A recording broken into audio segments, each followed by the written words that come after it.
बिस्मिल्लाहिर्रहमानिर्रहीम, अस्सलाम वालेकुम। Welcome to my YouTube channel maths with Afsha class है। आज हम करने जा रहे हैं चैप्टर नंबर 6 के मल्टीपल चॉइस क्वेश्चन। इससे पहले चैप्टर 1 से 5 तक मैं अपने चैनल पर अपलोड कर चुकी हूँ।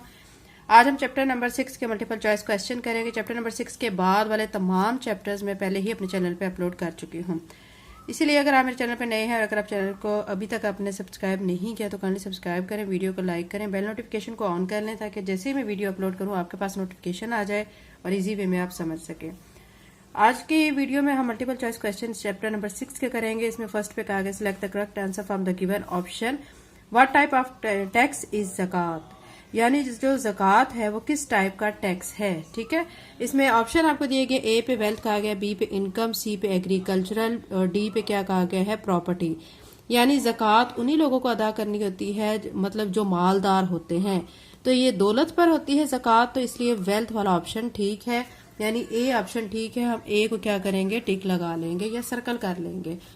सेकंड पे है what is the mark price of an item that has selling price of Rs 800 after discount of 12%। वो कह रहे हैं मार्क प्राइस आपने एक आइटम की फाइंड करनी है, अगर सेलिंग प्राइस जो है वो 800 है और उस पर डिस्काउंट कितने का दिया जा रहा है, 12% का। ठीक है, तो सॉल्व इसको करेंगे, सॉल्व करके देखेंगे क्या इसका आंसर आता है। तो आप देख सकते हैं बच्चों, यहाँ पे मैंने ये लिख लिया है। ठीक है, एमसीक्यूज को बकायदा सॉल्व करके मैं आपको समझाती हूँ, क्योंकि आपने इसको ऐसे ही रटा नहीं लगाना कि इसका आंसर ए है, इसका आंसर सी है, इसका डी है। तो ऐसे करने से बच्चे फिर जब पेपर में अटेम्प्ट कर रहे थे वो सब कुछ भूल जाते हैं। हमने मार्क प्राइस फाइंड करनी है, तो उसके लिए फार्मूला हम यहाँ पे लगाएंगे, sale price divided by 1 minus discount percent. ठीक है, अब सेल प्राइस कितनी थी, 800 लिखेंगे, 1 माइनस फिर डिस्काउंट कितना था, 12% लिखेंगे। अब यहाँ पे फिर 800 लिखने के बाद डिवाइड का साइन, फिर यानी 1 माइनस 12% किसके इक्वल होता है, 12/100 के इक्वल होता है। ठीक है, उसके बाद आपने क्या करना है, 800 को ऐसे लिखना है डिवाइडेड बाय 1 माइनस, और ये 12 को आपने 100 पे डिवाइड करना है। सिंपल कैलकुलेटर से आप डिवाइड कर सकते हैं। जब आप 12 को 100 पे डिवाइड करेंगे तो 0.12 आ जाएगा। ठीक है, अब आपने क्या करना है, 800 को ऐसे लिख के 1 में से आपने 0.12 को माइनस कर देना है, तो 0.88 आ जाएगा। अब 800 को आपने 0.88 पे डिवाइड करना है, तो आपका आंसर आ जाएगा 909। ठीक है, पॉइंट समथिंग भी आता है लेकिन वो माइनर है, इसलिए हम 909 को कंसीडर करेंगे। तो ये हमारा सॉल्व करके इसका आंसर आ रहा है। अब हम देखते हैं कि 909 कौन से ऑप्शन पे है। फर्स्ट पे हमें 907 दिया गया RS, और सेकंड पे दिया गया 908, थर्ड पे 909 और डी पे हमें 910 दिया गया है। हमने अभी सॉल्व किया, हमने देखा कि 909 आंसर आ रहा है। यानी अगर सेलिंग प्राइस एक चीज की 800 है, डिस्काउंट 12% है, तो उसकी मार्क प्राइस क्या होगी, उसकी मार्क प्राइस होगी 909। तो हम सी को फिर टिक लगा लेते हैं। थर्ड पे है which of these taxes is applied only on Muslims. इनमें से कौन से टैक्स हैं जो कि सिर्फ मुसलमानों पर अप्लाई होते हैं। देखिए उशर दिया गया है, बी पे इनकम टैक्स, सी पे property tax, general sales tax. ये सारे जो टैक्स है ना बाकी सब पे अप्लाई होते हैं। ठीक है, लेकिन जो मुस्लिम्स है ना उन पे ये उशर का टैक्स अदा होता है, यानी उन्होंने करना होता है। आप इसके लिए पेज पे आ जाएं, पेज 84 पे उशर लिखा हुआ है। Ushr is a tax that is applied on Muslims agricultural, यानी ज़रात पर जो ज़मीनें जिनके पास होती हैं उन पे जो टैक्स अदा किया जाता है, मुसलमानों ने जो अदा करना होता है उसे क्या कहा जाता है, उशर कहा जाता है। तो ये सिर्फ कौन अदा करते हैं, मुस्लिम्स अदा करते हैं। 4 पे आ जाए। 4 पे आपसे कहा गया है a man buys a TV at Rs 15,000। एक आदमी टीवी खरीदता है 15,000 का, and sells it at profit of 10%, और इसको बेच देता है और उसको प्रॉफिट 10% होता है। हिज सेलिंग प्राइस, तो उसकी सेलिंग प्राइस फिर क्या होगी बेचने की, उसको प्रॉफिट हो रहा है, आपने उसकी सेलिंग प्राइस फिर बतानी है। ऑप्शन आपको गिवन है, ठीक है, लेकिन आपने इनको सॉल्व करके फिर आपने बताना है कि क्या उसकी सेलिंग प्राइस होगी। तो यहाँ पे आप देख सकते हैं बच्चों, मैंने क्या लिखा है, कॉस्ट प्राइस कितनी है 15,000, प्रॉफिट कितना हो रहा है 10% हो रहा है। फिर अब आपने क्या करना है, आपने उसके निकालनी है सेलिंग प्राइस। सेलिंग प्राइस के लिए आप क्या करेंगे, 15,000 जो अब दी गई ना कॉस्ट प्राइस, ये मल्टीप्लाई बाय, क्योंकि 10% है तो 10/100 कर लेंगे। अब ये 2 जीरो इन 2 जीरो से कट कर देंगे, बाकी ये 150 रह जाएगा। ठीक है, मल्टीप्लाई बाय 10, 150 को जब 10 से मल्टीप्लाई करेंगे तो 1500 आ जाएगा। यानी ये जो है ना अमाउंट आ रही है प्रॉफिट वाली। अब टोटल अमाउंट थी 15,000।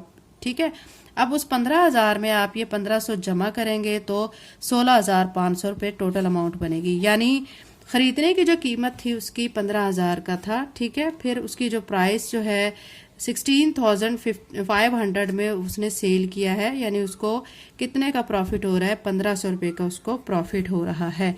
तो अब यहाँ पे हम देख सकते हैं कि यहाँ पे हमें गिवन ऑप्शन में क्या क्या है, यानी 14,990 दिया गया है, 13,500, 16,500 और डी पे दिए गए 15,010। तो हमने अभी सॉल्व किया है कि 10% जो उसको प्रॉफिट हो रहा है उसके साथ कीमत जो टीवी की, ठीक है, वो बेचने की क्या बनी है फिर 16,500। तो ये हमारा सी ऑप्शन ठीक है, हम इसको टिक लगा लेते हैं। 5 को आपने अच्छी तरह से समझना है स्टेटमेंट को।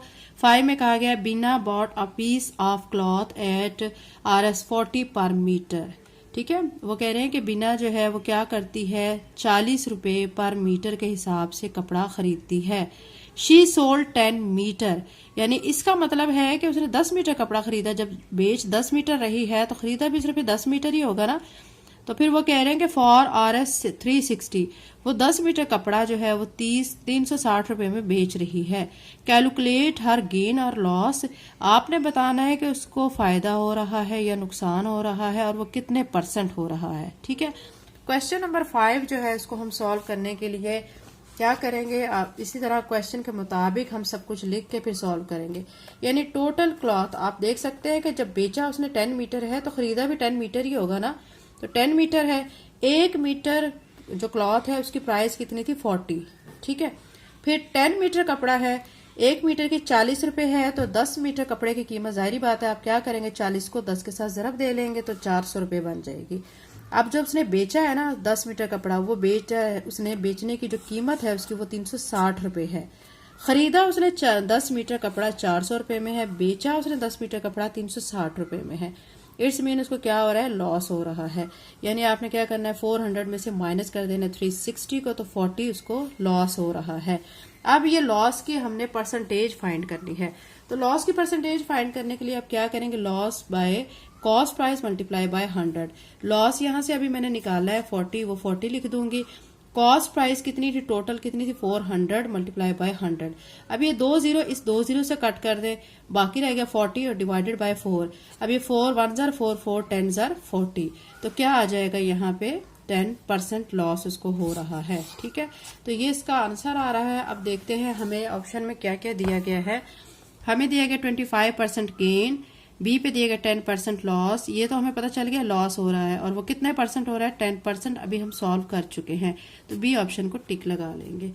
अब आप देख सकते हैं जो 6 है, ठीक है, इसमें आपसे क्या कहा जा रहा है, अ वॉच कॉस्ट RS 2500, ठीक है, subjected to 17% value added tax, what will be its cost inclusive tax, ठीक है, वैल्यू एडिड टैक्स। वो कह रहे हैं जो घड़ी है उसकी कीमत है कितनी है, 2500 रुपए। अब अगर उस पे 17% वैल्यू एडिड टैक्स अप्लाई होता है तो फिर बताएं कि उस टैक्स के साथ उस वॉच की क्या प्राइस होगी, ठीक है। तो अब हम इसकी प्राइस फाइंड कर लेते हैं इंक्लूडिंग वैल्यू एडिड टैक्स। तो हमने क्या करना है, आपने बच्चे देखे यहाँ पे आप देख सकते हैं कॉस्ट प्राइस कितनी है उसकी 2500 है। वैल्यू एडिड टैक्स यानी उस पर जो टैक्स अप्लाई हो रहा है वो 17% का है, ठीक है। अब हमने जो कॉस्ट, ठीक है, इंक्लूसिव वैल्यू एडिड टैक्स यानी टैक्स के साथ अब उसकी कीमत कितनी होगी। वैसे 2500 रुपए है, जब उस पर टैक्स की अमाउंट को अप्लाई करेंगे तो फिर वो टोटल अमाउंट कितनी बनेगी। आपने क्या करना है, 2500 लिख के 17% दिया गया तो 17/100 कर दें। ये 2 जीरो इस 2 जीरो से कट करें, बाकी क्या रह गया 25 मल्टीप्लाई बाय 17। 25 को 17 से मल्टीप्लाई करेंगे तो 425 आएगा। अब इस अमाउंट को आपने क्या करना है, जो अमाउंट दी गई है ना 2500, उसमें ऐड कर देना है। जब इसको ऐड करेंगे तो नई अमाउंट जो कि टैक्स के साथ घड़ी की आ जाएगी वो कितनी आ जाएगी, 2925 रुपए, ठीक है। ये अमाउंट आ चुकी है टैक्स के साथ, यानी वैल्यू एडिड टैक्स के साथ अमाउंट हमारी आ चुकी है। हम ऑप्शन में देखते हैं कि हमारी जो अभी हमने फाइंड किया अमाउंट वो कौन से ऑप्शन पे है। ए पे नहीं है, बी पे भी नहीं है, सी पे दी गई है, ये भी नहीं है, और डी पे जो दी गई है वो हमारे आंसर के साथ मैच हो रही है। यानी हमने भी यही फाइंड किया है 2925 रुपए, और यहाँ पे भी यही है, तो हम डी को टिक लगा लेते हैं। अब 7 में है how much income tax is paid on annual salary, यानी अगर सालाना आमदनी जो है, ठीक है, वो 20 लाख है। If the income tax rate is, अगर उस पर इनकम टैक्स रेट 5% अप्लाई हो रहा है, तो आपने बताना है कि इनकम की जो अमाउंट है वो क्या होगी। तो उसके लिए भी आपने पहले इसको सॉल्व करना है, सॉल्व करने के बाद फिर आपने बताना है। तो यहाँ पे मैं लिख चुकी हूँ, सैलरी टोटल थी कितनी थी 20 लाख, टैक्स रेट कितना था 5%, अमाउंट ऑफ टैक्स हमने फाइंड करनी है कि कितनी वो पे करता है, इसके लिए क्वेश्चन मार्क लगाएंगे। अब 5% है तो 5/100 करेंगे और साथ मल्टीप्लाई बाय 20 लाख। अब इसके 2 जीरो इस 2 जीरो से कट करेंगे, बाकी क्या रह जाएगा 20,000। 20,000 को 5 से मल्टीप्लाई करेंगे तो 1 लाख आ जाएगा, ठीक है।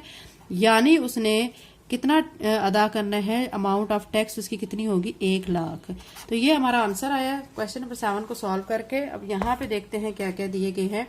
ए पे दिया गया 1 लाख, ठीक है, हमारा ए पे ही ऑप्शन पे आंसर हमारा आ रहा है, हमारा भी 1 लाख ही आया है, तो इसलिए हम ए को टिक लगा लेंगे।